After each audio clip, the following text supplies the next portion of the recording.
Right, so this event was, we're hoping to have it in March to celebrate Biophysics Week, which is an annual event that started in 2016 with the goal to celebrate and raise awareness of what biophysics is. I am Dr. Tharim Blumenschein, and I'm the secretary of the British Biophysical Society.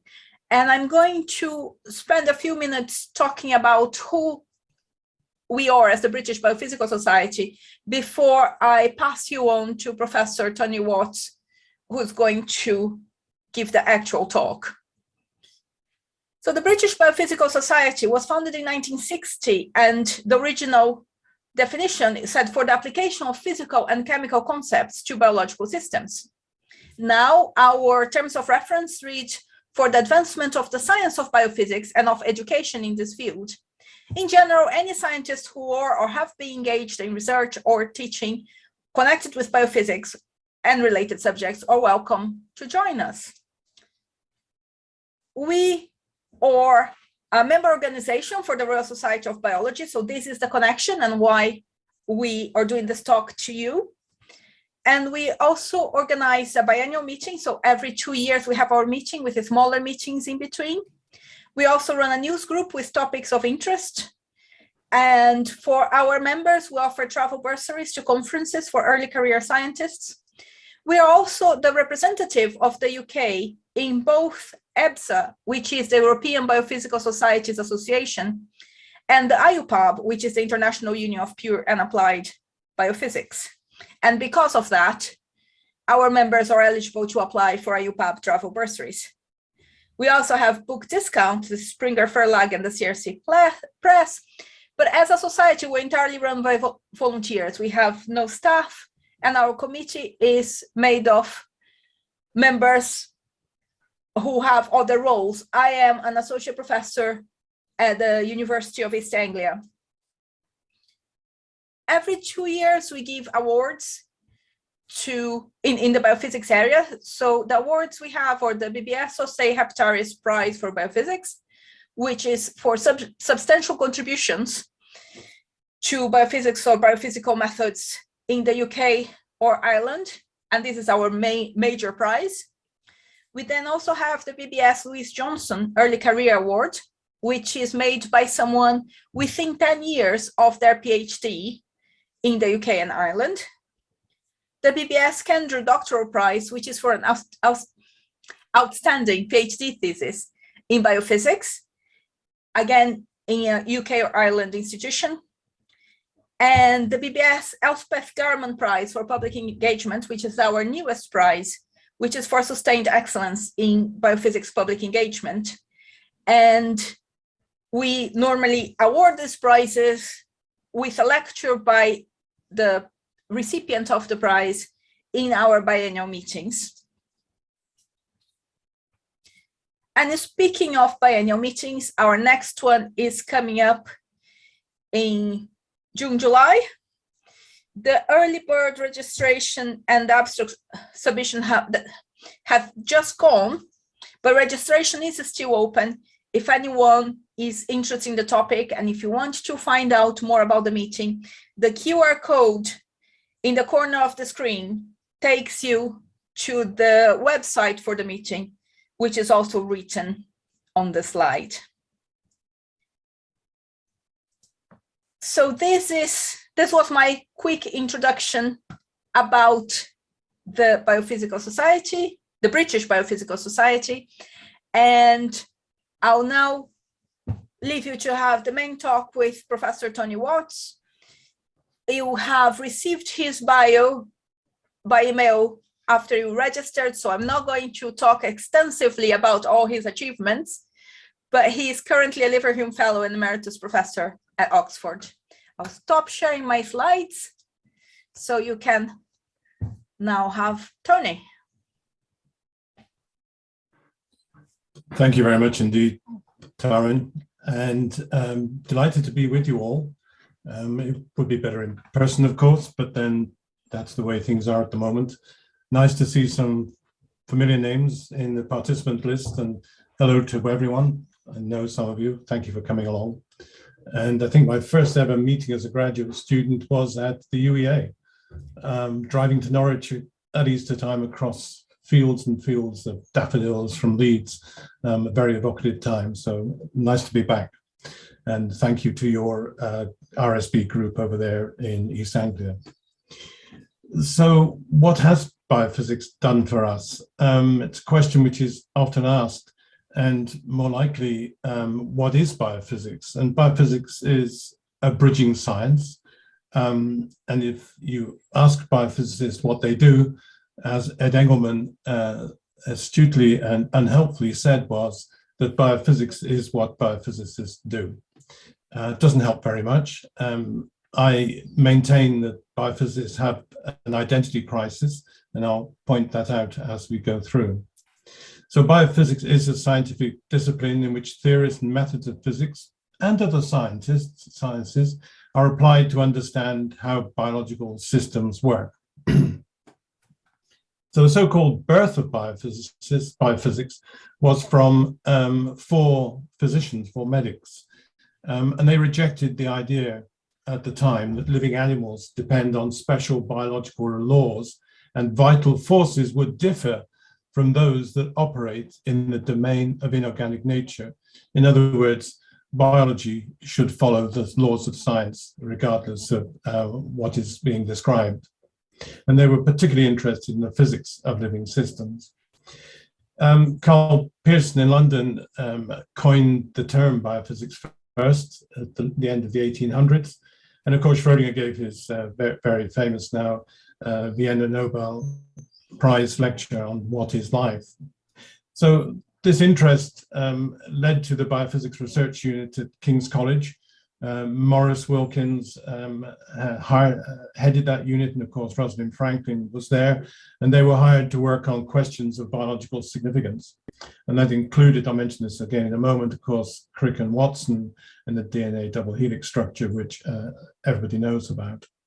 And it was in 1961 that there was the main International Union of Pure and Applied Biophysics, which joined then chemistry, physics, mathematics, and so on as one of the international union. And there are now over 80 biophysical societies worldwide.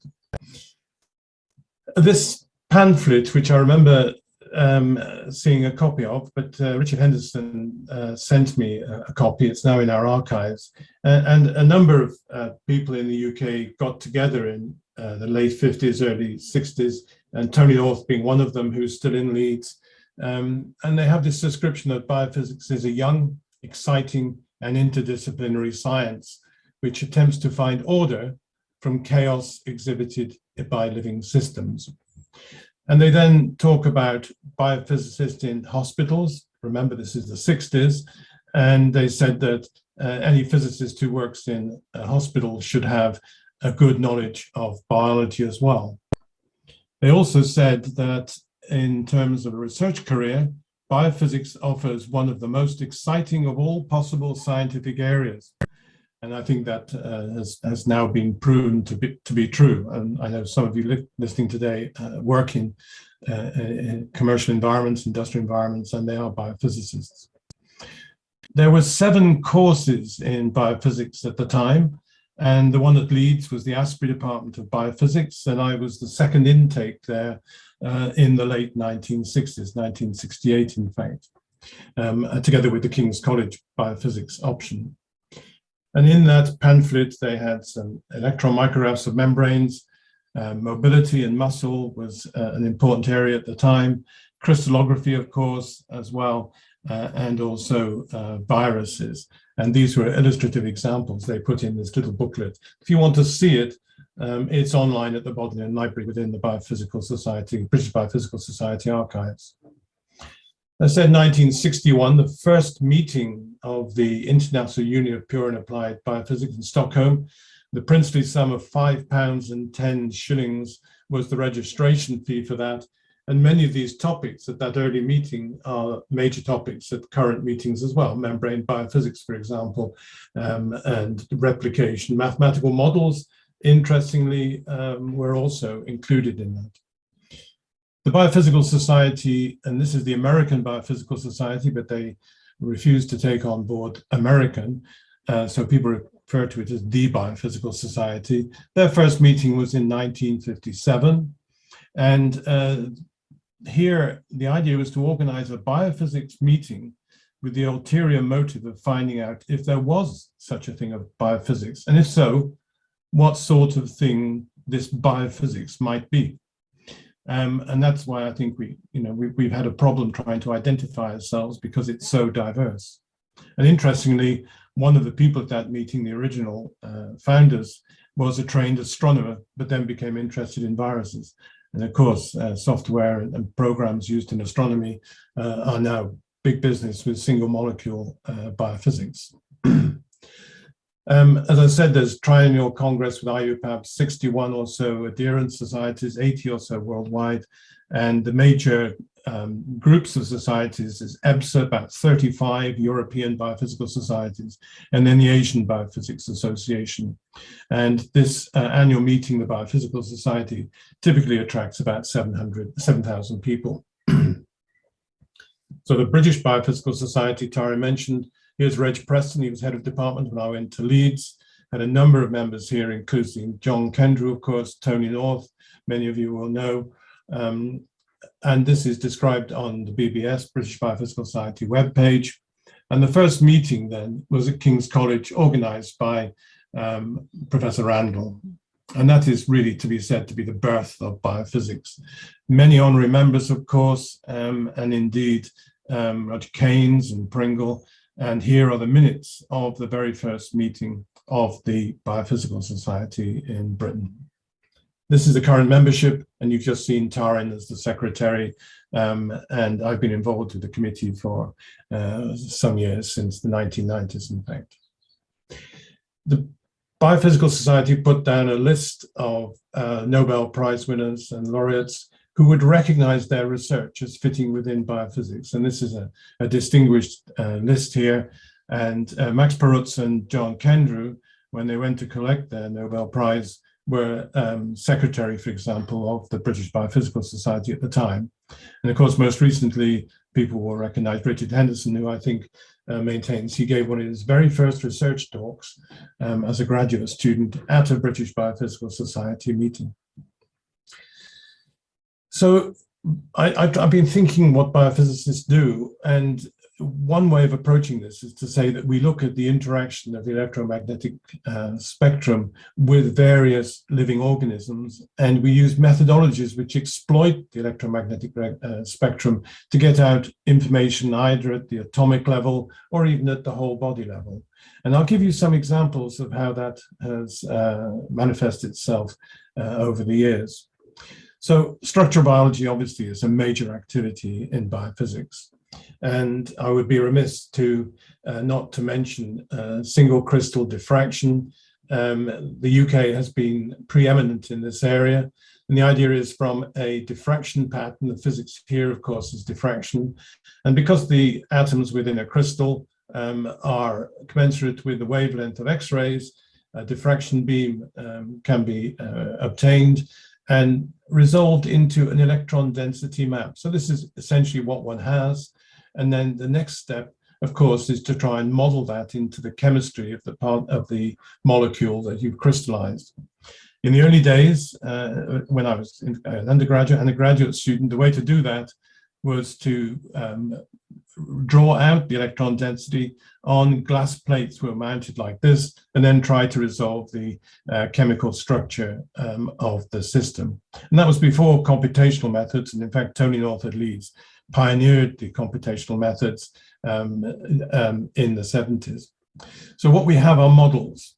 We have a structural model. And of course, Dorothy Hodgkin was recognized for the vitamin B12 work from her time here in Oxford, of course. And of course, DNA, general public are well aware of DNA. Here we have an oriented DNA fiber, equally spaced nucleotides, and it's these 4 nucleotides. And of course, the question at the time was, how does DNA carry and replicate genetic information in the living cell? 4 simple components, all in strands of DNA. And in this case, you have a fiber, and the kind of diffraction pattern that was produced. Sorry, here we go.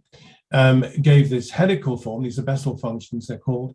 And by analyzing those, and of course, Rosalind Franklin realized this, that the diffraction pattern here was typical of a helical arrangement of the DNA in this oriented fiber.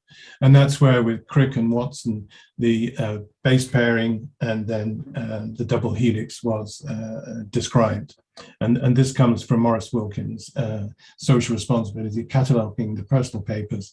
The DNA story is resolved there. And it's quite an interesting place to go to look for some of the early history on this.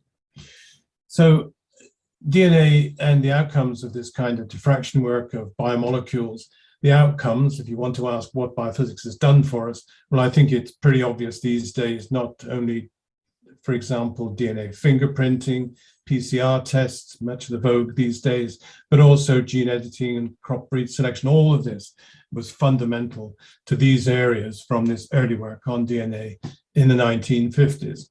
Something that's very difficult sometimes to explain to politicians, that work that was done 60 odd years ago is still extremely valuable and important. You don't get instant answers from this kind of research. So what about proteins? Well, the structure of a protein, there are about 200 million known proteins, about 20,000 in the human body from the open reading frames, but of course there are lots of modifications. But we have the structures of only about 17% or so. And again here, when proteins were crystallized, they also could be used in X-ray diffraction, and then again, you get out a model from the electron density profile here, and then model structures maybe of a single protein or multiple proteins in a complex. But these complex protein molecules, they are made up of only 20 amino acids, of course. They can be categorized into groups, but how they come together and how they form a protein is the basis of this structural biology. So here's the primary sequence, folding up into secondary structure. And often we have things, features such as a beta sheet or alpha folds or alpha helices. And then the tertiary structure, and this is often very challenging, the quaternary structure, in putting multiple units together to form large complexes. So the first protein structure was myoglobin, a small protein resolved by Kendra and Perutz in the late 1950s, for which they were recognized, of course.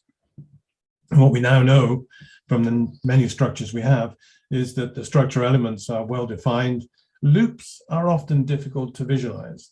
And in crystallography, these are often penciled in, or they're not well resolved, or they're too disordered.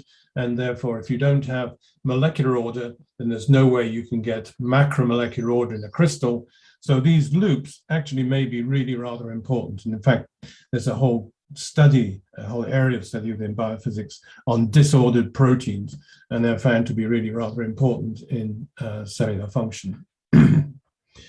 So these protein structures, typically within this kind of molecular weight range, about 100 to 200 kilodaltons is really quite a limit on this methodology, are usually produced, and typically around 14 or 15,000 structures are produced each year.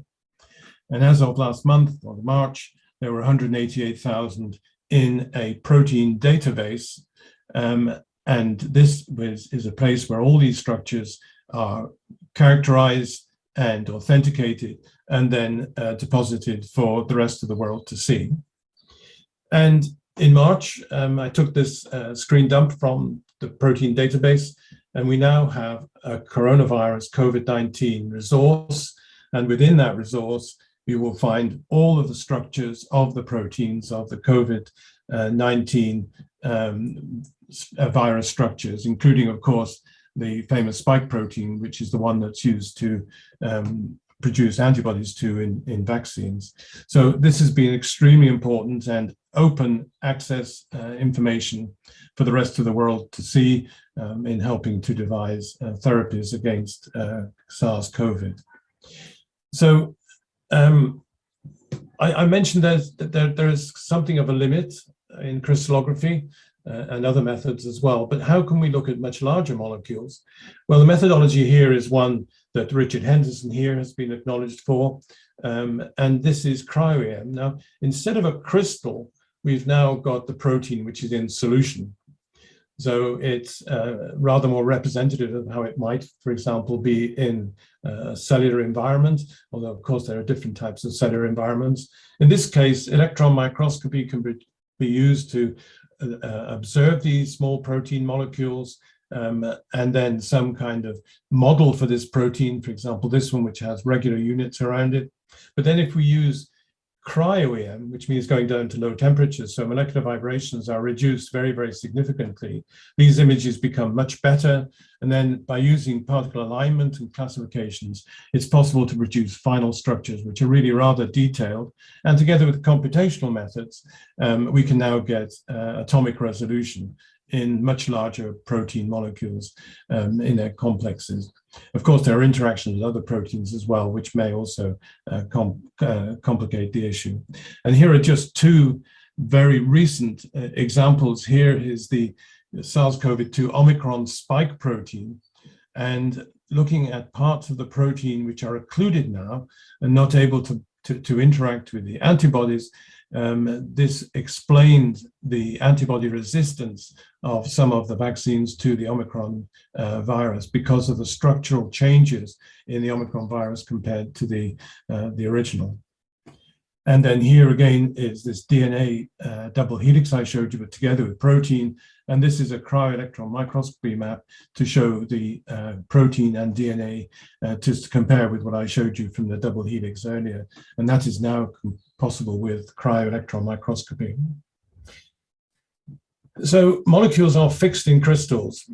So if it doesn't move, it really doesn't do anything. So we have to understand how things can move. And here is a nice little cartoon. And each one of the proteins in this unit walking along this scaffold protein within a cell have been put together by computational methods. And each individual crystal structure has then been assembled into a much larger complex to understand how that kind of protein operates. We can also use techniques like this of one of my graduate students at Spring 8 in Japan.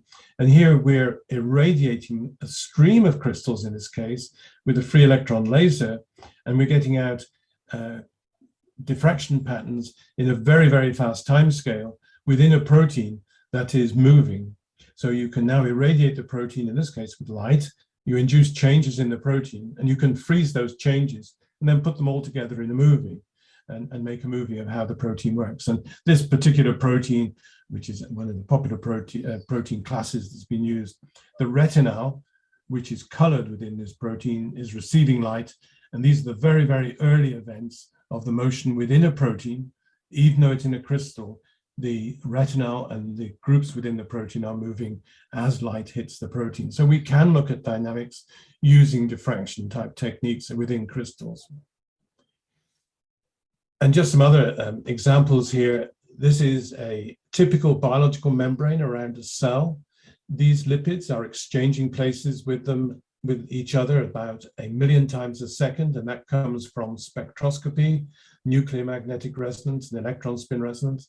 And the lipids are also rotating around their own axis around 10 to the 9 times per second, 1,000 million times a second. And all of this is 4 nanometers in diameter. And this is one of nature's wonders in my eyes. This is a dielectric constant from the water outside to the center here, makes this an extremely effective capacitor. Man has never made a capacitor as efficient as a biological membrane. Here we have hydrophobic groups, so they're waxy-like, and here are hydrophilic and polar groups, but we can have a membrane potential across here of about 10,000 volts for 1 centimeter. Any man-made component would break down under the electric charge.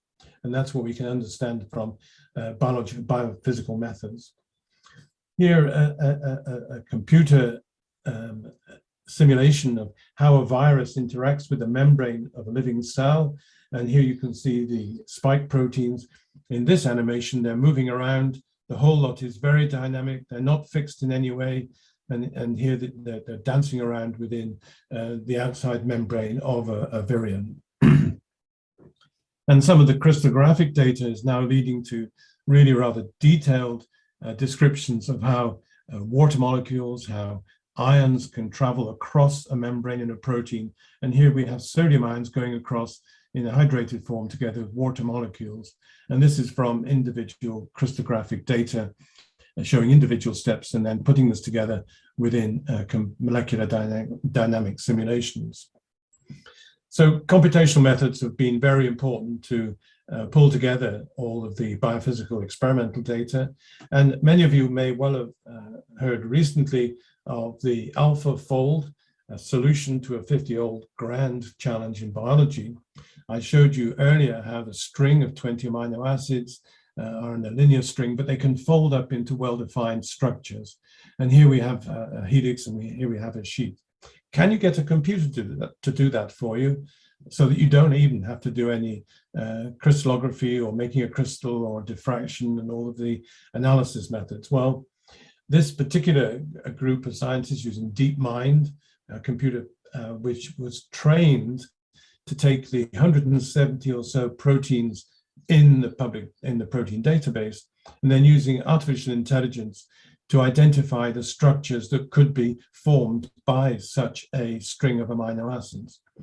And they have actually used it for some of the SARS-CoV-2 proteins, and that's published work now. And they predicted structures with an upper length of about 2,700 residues. So there is a size limit here again. And they went all the way through to this kind of secondary structure for this protein.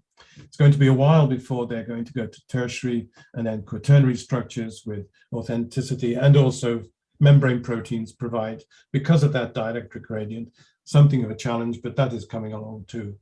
So we may well be able to get the structure of these proteins, these 200 million proteins, of which there are many, all of that number, of course, using artificial intelligence. So just to end this little bit on proteins, we're finding drug targets, protein-drug interactions can be resolved using these approaches. Cellular control biotechnology, of course, food science, the architecture of pathogens, all of these areas of science have come from this biophysics approach to structural biology.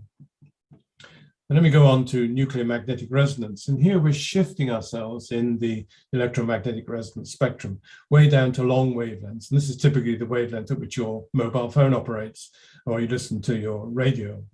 And here we can irradiate molecules in biomolecules, and then we can see how they interact with a radio frequency, and then we can obtain information about the molecules themselves. And we can do that, for example, to look at ligands, how small molecules bind to large proteins, which parts of that ligand are important for binding, and we can identify binding sites within the protein. We can also look at ligand flexibility. These are very flexible, and very often you don't see important parts of these ligands within crystal structures because they're too flexible. Nuclear magnetic resonance allows you to look at flexibility, and the flexibility is often important for the kinetics and how molecules bind and whether they are effective ligands in a drug interaction situation. The methodology is non-destructive, and you don't have to form crystals. You can do this in the cellular environment, and you're looking at molecular motion on biologically very important timescales, milliseconds to nanoseconds. But we are restricted often to smallish molecules below 100 kilodaltons, even with the proteins, but the small molecule itself, the ligand, can be identified itself. This methodology exploits stable isotopes. These are not radioactive, such as protons, deuterium, that should be 2H, of course, carbons, nitrogen, and of course, phosphorus, all very prevalent in biology. This is an interesting example I pulled out.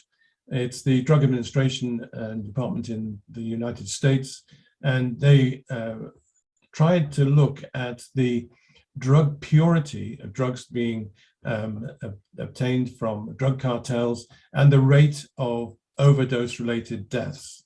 And they found that if you have very pure drug, then you have very few deaths. And a lot of the deaths in drug overdoses and drug taking are really as a result of impurities within the drugs themselves. And it's an interesting observation that they made there. Of course, we can get molecular structure not only of the protein from nuclear magnetic resonance, the smaller proteins, but also of the groups within it. This happens to be cytochrome C. This is an iron atom within a heme group. And this is a molecule which transports electrons around within the cell. And NMR is a very good way of looking at how that happens in a dynamic sense as well. And then many of us will know about MRIs, PET scans, and so on. And this is a form of nuclear magnetic resonance.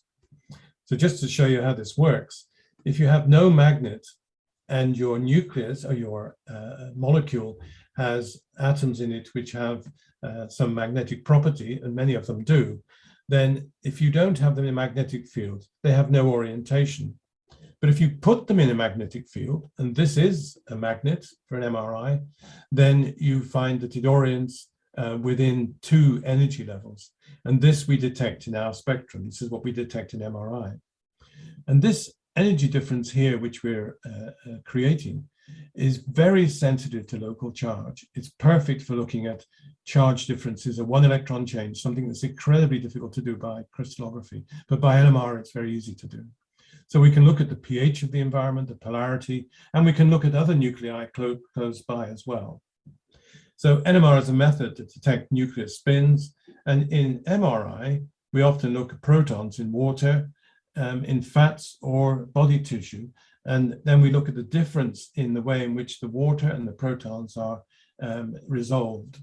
And here is, for example, a brain scan. Here are areas where there's been hemorrhages, and these can be detected in an MRI because the water in these parts of the brain, in these hemorrhage unit, hemorrhagic scars here, is very different to the rest of the brain. So you can do this non-invasively, of course. And here we can even see blood going through the heart. It's a beating heart. And even before any kind of invasive surgery, we can start to see how the heart is operating using MRI.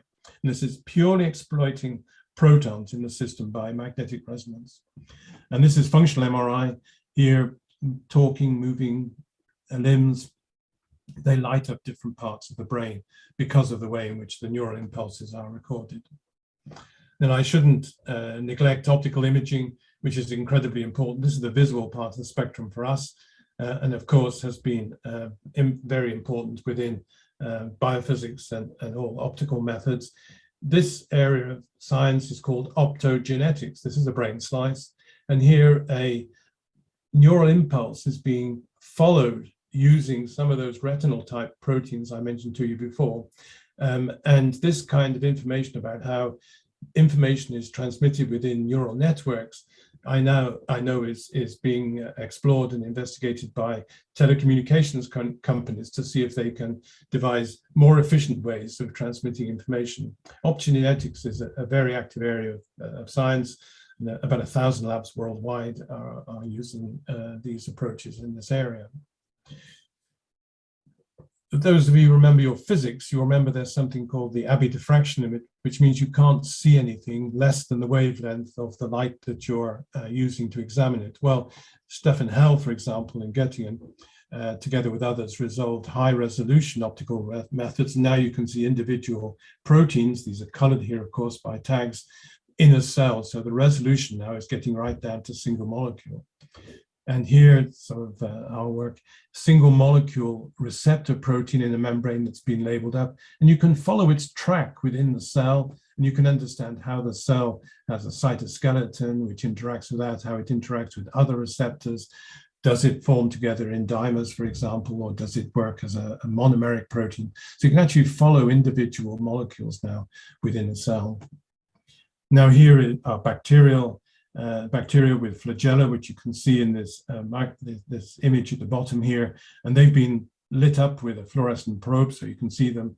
And the whole architecture of this armature and motor of how the flagella works and how that's embedded in the membrane with all of these individual units, all driven by an electrical current, can be resolved to this kind of high resolution, bearing in mind this is 4 nanometers again. So biophysics has really made a big contribution to understanding how these things come together and work.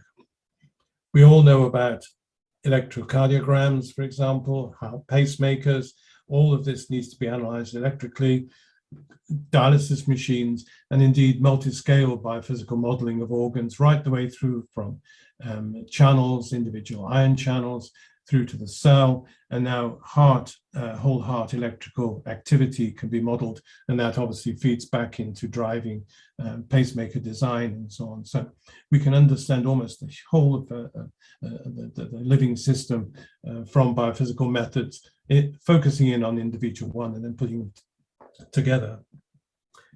Now, when I talk to politicians, they always ask me what money is generated from this. Well, here's Oxford Nanopore. Its original float was $1 billion on the stock market. It's now, 2 months ago, was 4.8 billion market capitalization. Their goal is to analyze almost anything by anyone, anywhere. And here, this is a membrane protein through which a string of DNA is fed, and then out comes an electrical signal which can be used to analyze all of the individual base pairs from the DNA. And this has obviously been used in COVID sequencing characterization. This is an interesting example. Here, these lipid nanodiscs have been used to extract out the lipids from the outer cuticle of C. elegans, which is a worm. And this has been used to compare a wild type worm with one that has antimicrobial resistance, to understand how does this worm resist a microbe, a bacterial infection. And it really is in the lipid component on the outside of the cuticle of the worm. And we think that COVID is a pandemic issue. Antimicrobial resistance is another major issue facing world health, and understanding these mechanisms are really quite important. And then coming back to COVID again, these nanoparticles, these are the particles into which the mRNA has been embedded and then administered in the vaccines. So these lipid nanoparticles have been studied for about 15 years or so since they were discovered and described, are really now pervasive in all areas of medicine as well.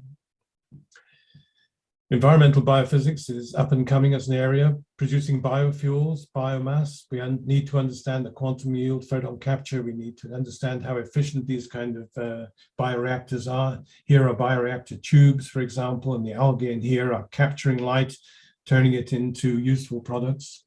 And here, from outer space over Sydney, before and after lockdown, you can see how much the physical measurement of the output of gases and contaminants are being exposed here. And the nitrous oxide here is, nitrogen dioxide here emissions were much lower when the population were all locked down in Sydney, as you can see here, over just between March and April of 2020.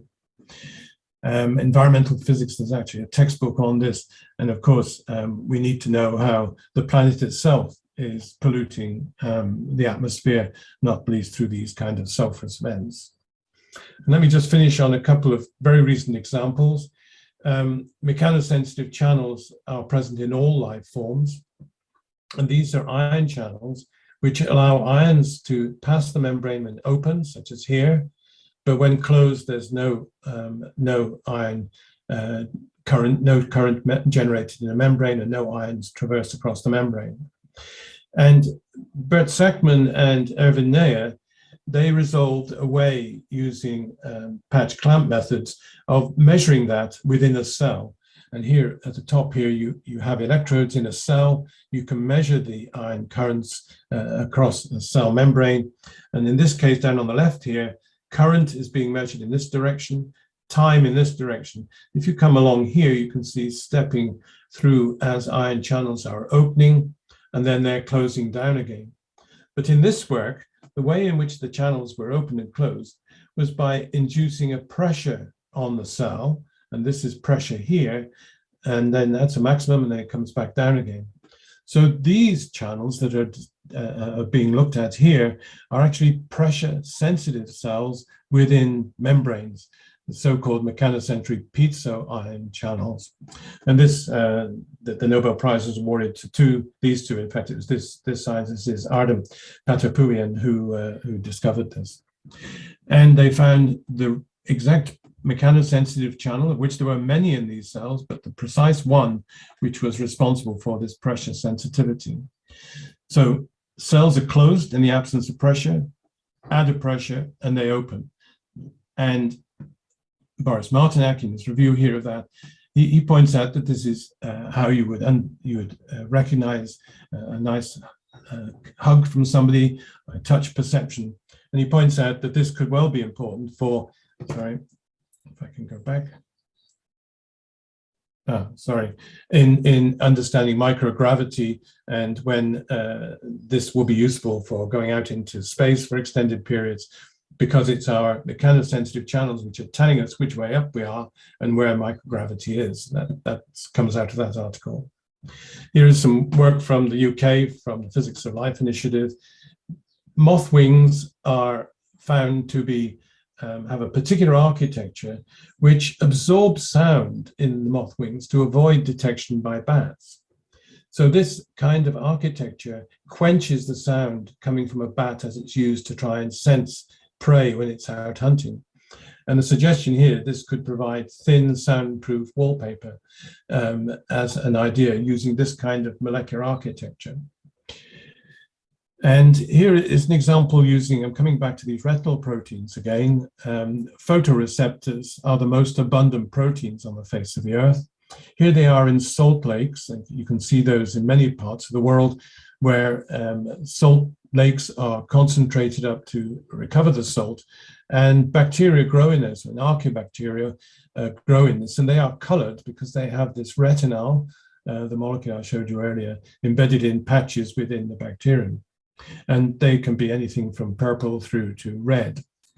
The protein that's sitting in these patches, that's again the one Richard Henderson worked on, are also very closely related to the protein at the back of the eye for receiving light. And there's a very similar architecture of the protein in both of these systems. These are really solar cells in this case, converting light into an electrical energy to allow the bacterium, which the archaebacterium in this case, to revolve that revolve that flagella. So retinals are fast nanoswitches. They're about 3 nanometers in size, in length. The light capture is in femtoseconds. There's no noise. It's either on or off. And about 96% efficiency of capturing light. And they are very wavelength sensitive. And they can sense light way out to UV and IR. And we've shown that with some particular mutants of these proteins. Let's compare that to a photodetector that's man-made. The smallest ones around at the moment from NASA are about a micron in size. Compare that. And their response time is microseconds, about 10 to 3 times longer. And there is always noise with man-made devices, and they're wavelength dependent. And you get usually an on-off signal, but it's dependent on the wavelength at which you irradiate them. And you need filters to get color. This is a typical detector from a mobile phone here.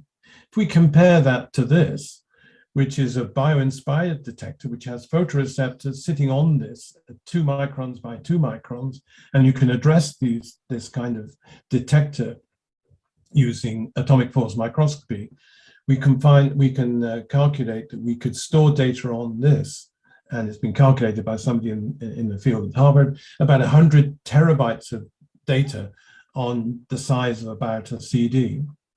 Now, this is still very much in its infancy, but just let me point out that Lambda Vision at Boston is using material not unlike this, not on gold, but here is a part of a purple patch, like in this archaebacterium here, which is used as a retinal implant to help patients with retinal pigmentosis to see again.